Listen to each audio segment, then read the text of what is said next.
Well, I think that we also have to talk about the narrative and making sure we're starting at the beginning. You will find that the people doing the oppressing often want to start the narrative at a convenient point. We always want to start the story in the middle. This started with a kid getting shot and killed and left in the street for 4 hours. I've never seen a white body left in the street for 4 hours in the sweltering heat. The cop doesn't call in the shooting. The body isn't put in an ambulance. It's shuttled away in some shady, unmarked SUV.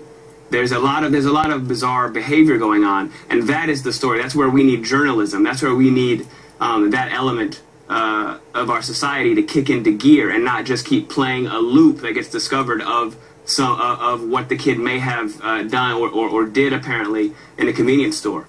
That's unfortunate. That if that happened, that's going to be factored in, like it or not. But we need journalism to kick in and start telling the story from the beginning. This is about finding justice for a kid that was shot, an 18-year-old that was shot, period.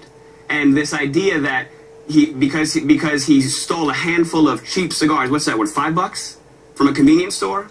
I lived in the white suburbs of this country for a long time. I know plenty of white kids that steal stuff from this convenience store. There's plenty of this idea that every time a black person does something, they automatically become a thug worthy of their own death.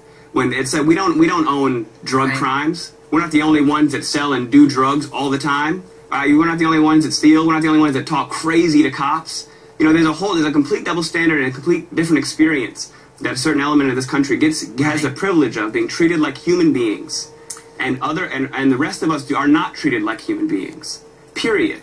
And that needs to be discussed. That is the story.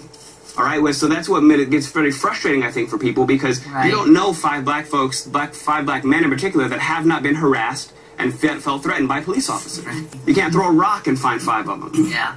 Jesse Williams, I can't thank you enough. We're not making this up. Yeah, I absolutely understand. I hear you. I hope you will join in another conversation of this same ilk. I really appreciate your time. Thanks so much, Jesse Williams. Thank you for having me.